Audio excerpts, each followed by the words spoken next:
there were some things happening this week that emphasize the importance of it. Not so much they emphasize the importance of the good values of gold and gold standard, and it was meant by the founders that we only use gold and silver as legal tender, and we haven't done a very good job. But we did especially poorly when we would go off the gold standard.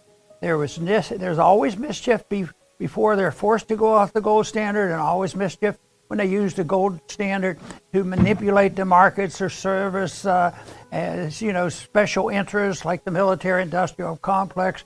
And then there is a direct correlation and activity and cooperation between the central bank of creating money and war itself. We want to concentrate on this because we saw an example of that, with the approaching storm, or the storm that is ongoing right now in Ukraine.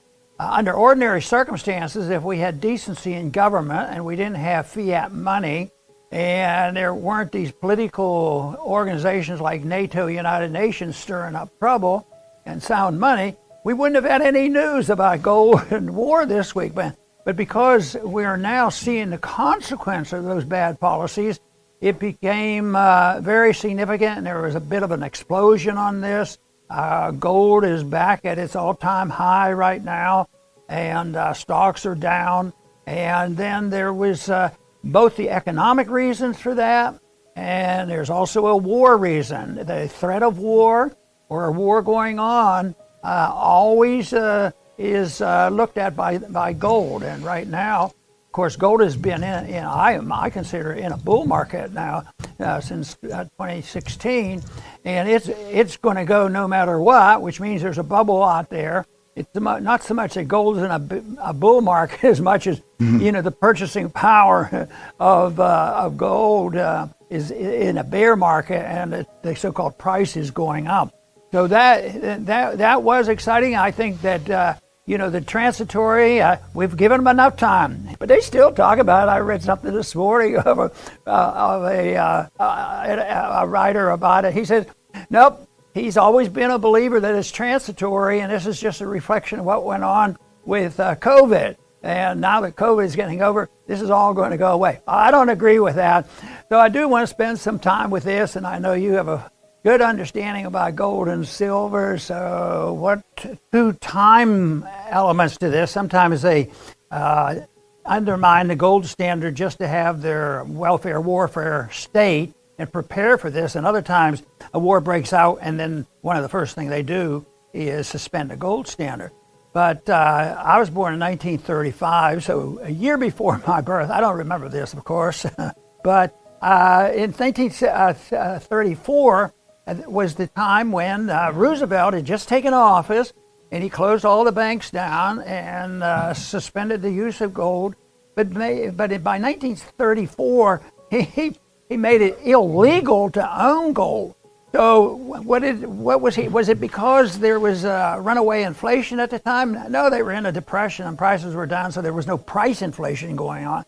It was there. Now people can look back, they say, well, it's there. Roosevelt did this in order to open the floodgates of money, because he went, which was a big devaluation. He took gold from $20 to $35 an ounce, and the people weren't allowed to own it. It was totally controlled. It was made into a real monopoly, and that, of course, lasted a long time. But he was preparing for it, and it turns out that his campaign speeches were all demagoguing and probably lies, because he was going to keep us out of the war, and he believed in the gold standard. He promoted the balanced budget, blamed the Republicans for all that. And obviously he didn't believe a thing, because his appointees and his policies followed that there was a purpose in suspending the gold standard, and that was for the government to legally print as much money as it wanted to. And that's what they've been doing ever since. So that agreement there of the dollar being defined at $35 an ounce, lasted into 1945. It was agreed by, the IMF, the International Monetary Fund, to backing up the dollar at that ounce. But that only lasted. It finally ended, in 1971 with the breakdown of Bretton Woods. And all these events, whether it's a bubble bursting or war breaking out or whatever, you can, if you didn't know exactly what was happening, but you only looked at what was happening with the gold market, then you would know that something is going on. So even if nobody's paid any attention to any of these details of Ukraine or the money supply figures or what the debt is doing, if it had just been watching gold, in the last several months, I mean, gold has been going up since 2016. It was $1,000 then. And I think it's in the early stages of a big, big bull market. And the first one I witnessed is when they suspended the gold suspended, Bretton Woods, and gold was $35 an ounce. In 10 years, it went up to $800 an ounce. But then it had to go back down. And then the next go around, it was started at $270, and for about 10 years, they were printing away, and gold went up to $1,800. So it goes bits and spurts, and they can be correlated. I think good analysts who only looked at gold and nothing else could tell that trouble's brewing. And I would say this past week, if people only had the gold standard to go by, in spite of the fact that the gold was rigged, the government does everything in the world to control it, and yet the markets eventually win out. And that's why Bretton Woods broke down, because we pretended that the dollar was as good as gold forever. And even though we were rich and had most of the gold and we had all the military, the market said, you can't get away with it. And that's why all of a sudden it popped up and they said, we have to do something. And that's when Nixon closed the gold window and ushered in this new age. But there's still too much flexibility with the Federal Reserve and the proponents of war than we should tolerate. Chris, I believe you mentioned this, that, if we fall to gold standard, it'd be very difficult, if possible, for people to go carelessly into war. And that's why the founders said, you have to declare war and make these plans, because you just can't counterfeit the money. It'll lead to trouble. Before we continue, help us clicking that YouTube like button and subscribe now to our channel. This shows the algorithm that you valued this information. And it helps us spread that message. Sharing is caring. And now, let's continue.